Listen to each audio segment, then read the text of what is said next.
आपने अपने घरों में लकड़ी की कुछ चीजों पर दीमकों तो लगी हुई देखा होगा, पर आपने कभी ये सोचा है कि वो लकड़ी को मिट्टी में कैसे कन्वर्ट कर देती है। और जब दीमक पर चींटियां हमला करती हैं तो ये ब्लास्ट हो जाती हैं, पर ये खुद को ब्लास्ट करके सुसाइड क्यों कर लेती हैं? तो आज की वीडियो में हम इसी पर बात करने वाले हैं, तो बने रहें वीडियो के एंड तक।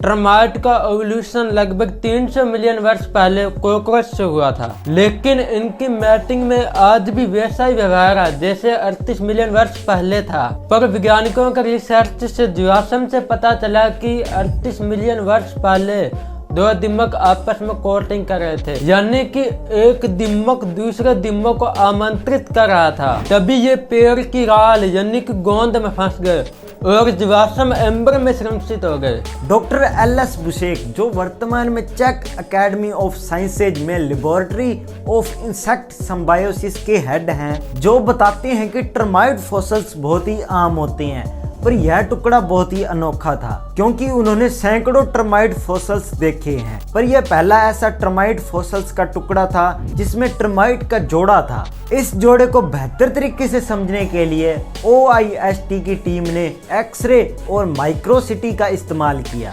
लेकिन प्रजाति की पहचान करना वास्तव में कोई आसान काम नहीं था क्योंकि दीमक के शरीर के महत्वपूर्ण हिस्से के ऊपर अंबर के बुलबुले थे।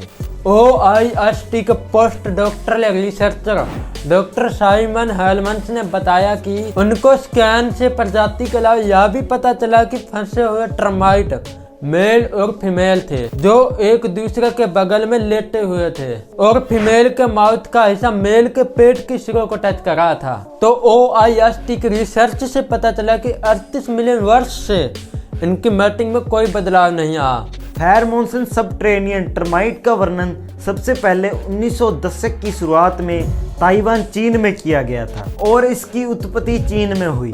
टर्माइट की लगभग 3000 से अधिक प्रजातियां हैं, जिनमें कई विशाल टावर और महल बनाते हैं, पर फेरोमोन्स दीमक का साम्राज्य पूरी तरह से भूमिगत होता है। जब फेरोमोन्स दीमक आपके घर को नष्ट कर रहे होते हैं तो वह अपना घर बना रहे होते हैं और उनका कंस्ट्रक्शन मटेरियल आपका घर होता है, जो उनके द्वारा चबाई हुई लकड़ी को अपशिष्ट के रूप में बाहर निकालती है और ये अपने मल का उपयोग भोजन के गैलरी के दीवारों को ढकने के लिए करते हैं। पर यह अपने मल को मिट्टी के साथ मिलाकर एक स्पंजी कार्टिंग मटेरियल का निर्माण करते हैं, जिसका उपयोग ये अपने नष्ट के खाली जगहों को भरने के लिए करते हैं। लेकिन इनका मल सिर्फ बिल्डिंग मटेरियल नहीं है, बल्कि दीमक के इम्यून सिस्टम का भी पार्ट है। जबकि टर्माइट एक मशीन की तरह है जो घर या पेड़ को अंडरग्राउंड फीसिस फोर्ट्रेस में कन्वर्ट कर देती है। USDA के अनुसार हर साल फेरोमोन टर्माइट कंट्रोल और रिपेयर पर कम से कम $1 बिलियन खर्च किए जाते हैं।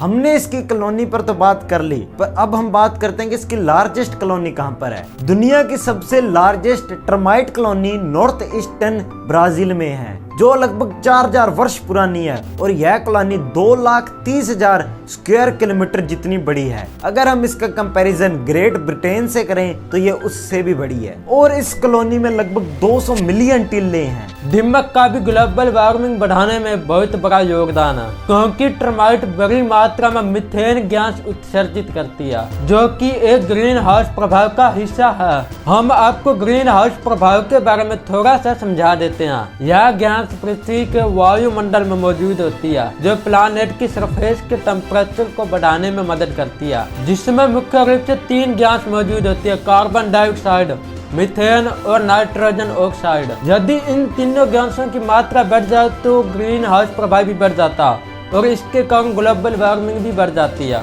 तो दीमक हर साल 20 मिलियन टन तक मीथेन गैस उत्सर्जित करती है। पर यह बात हैरान करने वाली है कि जब टर्माइट बूढ़े हो जाते हैं तो उनको उनके पीठ पर सुसाइड बैकपैक पहना दिए जाते हैं। इन बैकपैक के अंदर टॉक्सिक केमिकल ग्लैंड भरे होते हैं। जब इनकी कॉलोनी पर अन्य दीमक या चींटियां हमला करती हैं तो ओल्ड टर्माइट उनके सामने सॉफ्ट टारगेट बनकर आ जाती हैं। जब इन पर चींटियां या अन्य दीमक सॉफ्ट टारगेट समझकर हमला करती हैं तो इनके पीठ पीछे उपस्थित बैकपैक ब्लास्ट हो जाते हैं, जिससे नीले गहरे रंग का चिपचिपा लिक्विड उनके ऊपर पड़ जाता है और उनका इस लिक्विड से बचना मुश्किल हो जाता है क्योंकि यह लिक्विड उनकी बॉडी पर चिपक जाता है, जिससे इनकी मौत हो जाती है। पर इस प्रोसेस को करते समय टर्माइट की भी डेथ हो जाती है, क्योंकि जब ये बैकपैक ब्लास्ट होते हैं तो ये टर्माइट की बॉडी को फाड़ कर बाहर निकलते हैं, जिससे उनकी डेथ हो जाती है। पर अभी तक आपको यह समझ में नहीं आ रहा होगा कि दीमक लकड़ी को मिट्टी में कैसे कन्वर्ट कर देती है। लकड़ी में मुख्य रूप से सेल्यूलोज और लिग्निन पाया जाता है और दीमक के पेट में विशेष प्रकार की बैक्टीरिया होते हैं जो सेल्यूलोज को तोड़ने में मदद करते हैं,